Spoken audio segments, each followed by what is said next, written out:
Poder e manipulação, como entender o mundo, em 20 lições extraídas de O Príncipe, de Maquiavel, escrito por de Jacob Petri. Capítulo 5. Da crueldade e da piedade. Se é preferível ser amado ou temido. De O Príncipe. Prosseguindo na análise das qualidades necessárias para conquistar o poder e manter-se nele, tenho a afirmar que o príncipe sempre deve buscar a fama de piedoso e não de inflexível, insensível e cruel. Contudo, ele deve ter extremo cuidado em como empregar essa piedade. O duque e cardeal César Borgia, filho do Papa Alexandre VI, era visto como um homem frio e cruel. Entretanto, sua frieza e crueldade o ajudaram a reerguer a Romanha, a uni-la e restaurar a paz e a esperança. Qualquer pessoa que analise realisticamente as conquistas de César Borgia verá que ele foi mais piedoso do que o povo de Florença, que, para evitar a fama de cruel, permitiu que Pistoia fosse destruída. Se a reputação de duro e insensível conservar sua equipe unida e próspera, o príncipe não deverá se importar muito com ela, porque mesmo sendo duro, com raras e pequenas exceções, ele é mais piedoso do que aquele que, por excesso de tolerância, permite que surjam desordens, das quais podem se originar indisciplina, desrespeito e insegurança. É preciso levar em conta que essas turbulências prejudicam todo o povo, conquanto as execuções severas e frias de um príncipe intolerante ofendam pequenos grupos, ou mesmo, em muitos casos, um só indivíduo. Sendo assim, dentre todos, aquele que recém conquistou o poder é o que menos pode prescindir da fama de inflexível e intolerante. Quanto mais novo, frágil e inseguro é o mestre, maior é a liberdade do discípulo. O mesmo se repete em todos os setores. Sempre que se percebe que o príncipe age com indecisão e insegurança, emergem grupos de sabotadores e traidores que não hesitarão em expor sua liderança à infâmia e desordens. Daí a necessidade de ter fama de duro e insensível. Como diz o poeta romano Virgílio, no poema Eneida, através da boca de Dido, rainha de Cartago, a dura condição das coisas e o fato mesmo de ser recente o meu reinado obrigam-me ao rigor e à precaução, exigindo-me a fortificar as fronteiras. Por outro lado, o líder nunca deve confiar em boatos e agir com base neles, tampouco ser precipitado ou assustar-se com os próprios pensamentos e se retrair. É preciso que ele haja com equilíbrio e prudência, para que a confiança exagerada não o torne desatencioso, e a desconfiança excessiva não o faça suspeitar de todos e de tudo, tornando-se intolerável. 2. Uma vez dito isso, surge a dúvida. É melhor ser amado que temido ou o contrário? A minha resposta é que o certo seria ser as duas coisas. Entretanto, como é difícil uma única pessoa reunir as qualidades para provocar esses dois sentimentos ao mesmo tempo, se tiver que escolher entre os dois, é muito melhor ser temido do que amado. A razão disso é que as pessoas, em geral, são ingratas, volúveis, dissimuladas, covardes e querem tirar vantagem em tudo por causa de suas ambições financeiras. Enquanto você lhes fizer o bem, elas estarão inteiramente a seu lado, oferecendo seu sangue, suas posses, sua vida, seus filhos e tudo o que têm. No momento em que você precisar delas, elas lhe virarão as costas e se juntarão aos seus rivais. Sendo assim, o príncipe que confiar inteiramente nas palavras daqueles ao seu redor, sem tomar nenhum outro tipo de precaução, facilmente se verá diante da sua própria ruína. Isso porque as amizades que nascem da troca de benefícios são estruturadas em interesses, e não na nobreza de caráter, como deveria de ser. Esse tipo de amizade é comprada e não se pode contar com ela no momento preciso. Tais amizades até podem servir por um tempo ou em certas circunstâncias, mas nunca serão seguras. As pessoas hesitam menos em ofender aqueles que amam do que aqueles que temem. Isso acontece porque o amor é conservado por laços de obrigação. Como os seres humanos são infiéis sempre que lhes apraz, esses laços tendem a ser rompidos assim que surge a menor ameaça aos interesses próprios.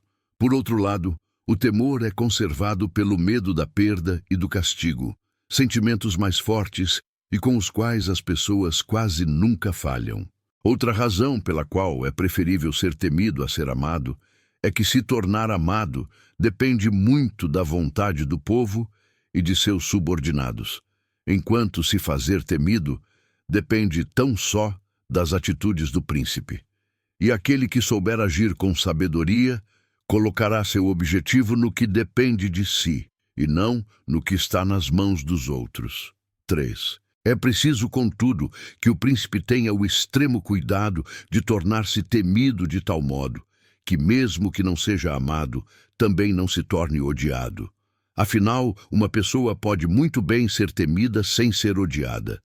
Isso tende a acontecer sempre que o príncipe não tentar se apropriar dos bens dos cidadãos e de seus súditos. Muitos tentam fazer isso com discrição. Eles tiram proveito de estratégias dissimuladas, como o aumento de impostos, saques, multas, taxas indevidas e até mesmo o corte de benefícios prometidos ou legalmente conquistados. Essas ações costumam torná-lo odiado, pois as pessoas esquecem mais rápido a morte do pai do que a perda de sua herança. Por isso, é preciso estar atento. Uma vez no poder, um príncipe sempre encontrará pretextos para colocar a mão no que é dos outros, e aquele que começa a viver de propinas e corrupção acaba sempre encontrando motivos e circunstâncias para fazê-lo, até que seja descoberto e arruinado. 4. 2 exemplos ilustram muito bem o que estamos afirmando. O primeiro é Aníbal, general cartaginês que comandou os exércitos de Cartago contra Roma, considerado um dos maiores estrategistas militares de toda a história. O exército de Aníbal era muito numeroso, composto de homens de todas as nacionalidades e idades que lutavam em terras alheias.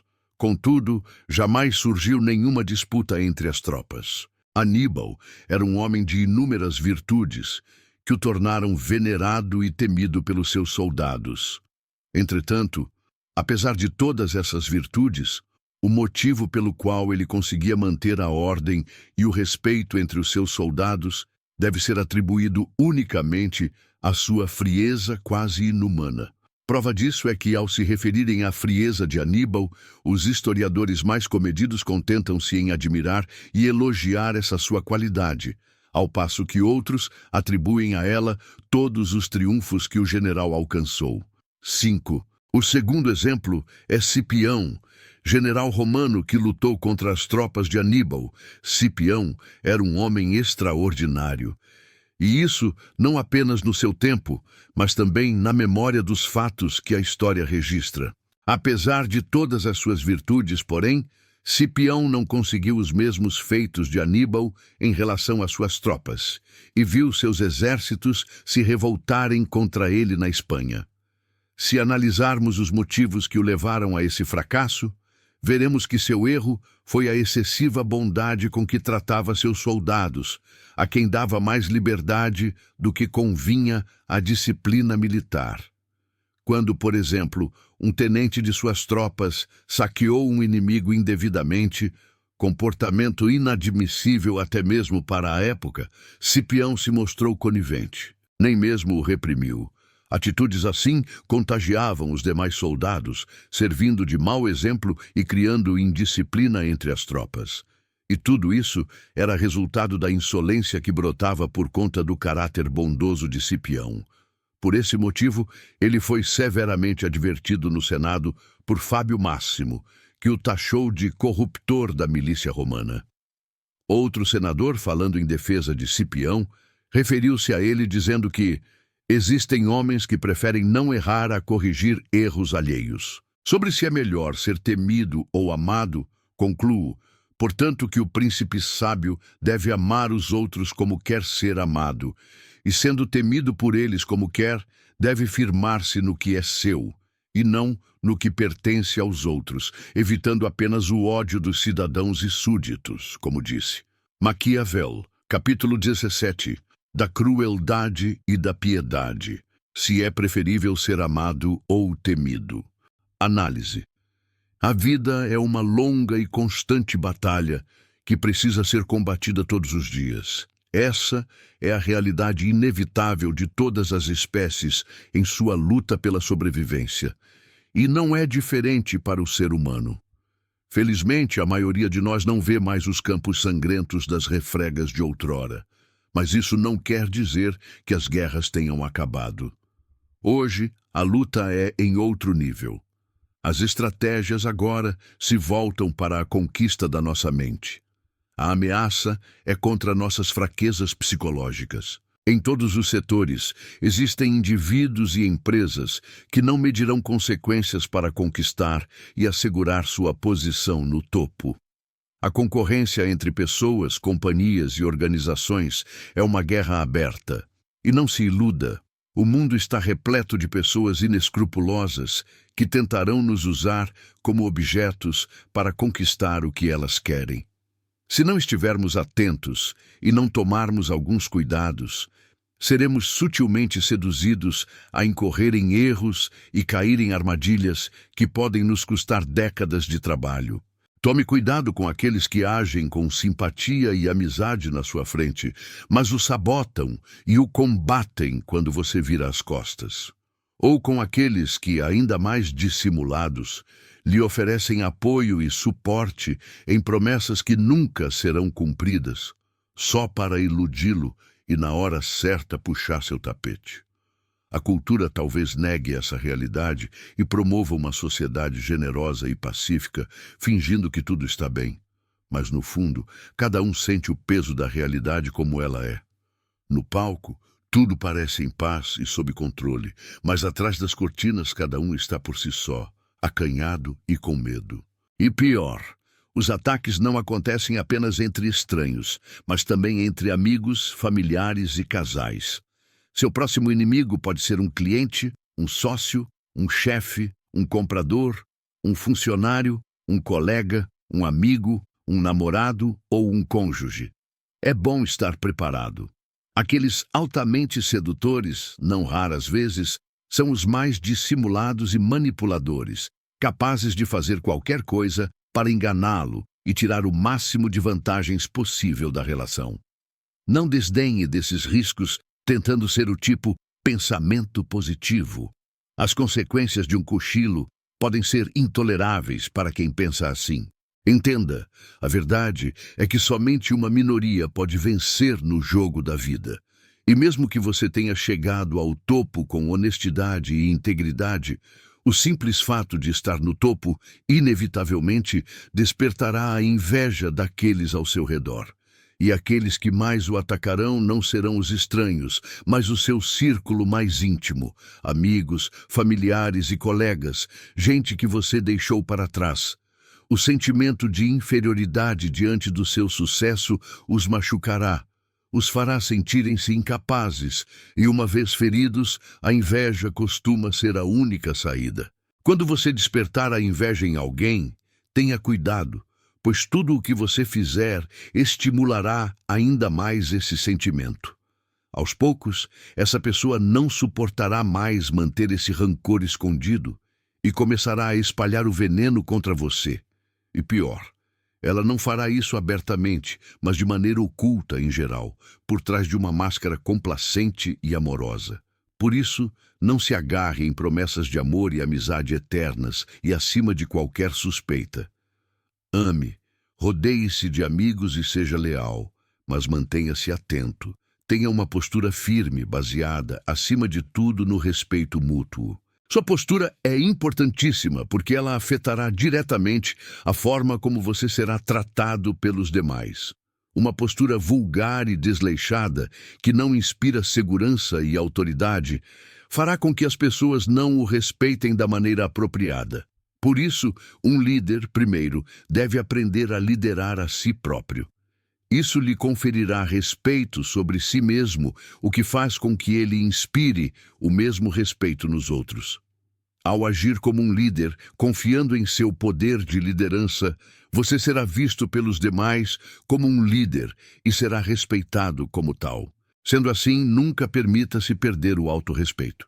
Faça com que a integridade seja seu único parâmetro de comportamento e esteja mais preocupado com seu próprio julgamento sobre si mesmo do que com o julgamento alheio. Evite condutas impróprias por respeito próprio e não por causa das convenções sociais. Tenha admiração por si mesmo e verá que não irá precisar implorá-la aos outros. Nunca demonstre dúvida nem abra mão de sua dignidade. Faça com que suas ações sejam dignas de um grande líder. Seja sublime em seus pensamentos e obras, e todas as suas atitudes mostrarão que você merece ser um líder forte e poderoso, mesmo que ainda não ocupe oficialmente tal posto. A partir de hoje, então, lembre-se de que você possui o poder de definir seu próprio valor no mercado. Saiba que sua postura, suas atitudes e seu comportamento evidenciam o que você pensa sobre si próprio. Se você se humilha, mostra insegurança, timidez e se é medroso, as pessoas deduzirão automaticamente que essas atitudes refletem a essência de seu caráter. E elas lhe definirão por isso, e não raras vezes cairão sobre você como abutres, sugando-o o máximo que puderem. Não as condene por isso. Essa é, infelizmente, parte essencial da natureza humana. Apenas atente-se para o seguinte detalhe importante. A conclusão dessas pessoas não é resultado daquilo que você é, mas da maneira como você se apresenta a elas. O que você pode mudar simplesmente assumindo uma postura mais firme, segura e confiante, agindo como se estivesse determinado a conquistar seu lugar no mundo a qualquer custo. O primeiro passo nesse processo é declarar uma espécie de guerra contra sentimentos de autopiedade e exigir o mais alto respeito de si mesmo. Para tanto, aprenda a acreditar plenamente em si próprio. Quando alguém acredita em si, essa simples crença muda tudo.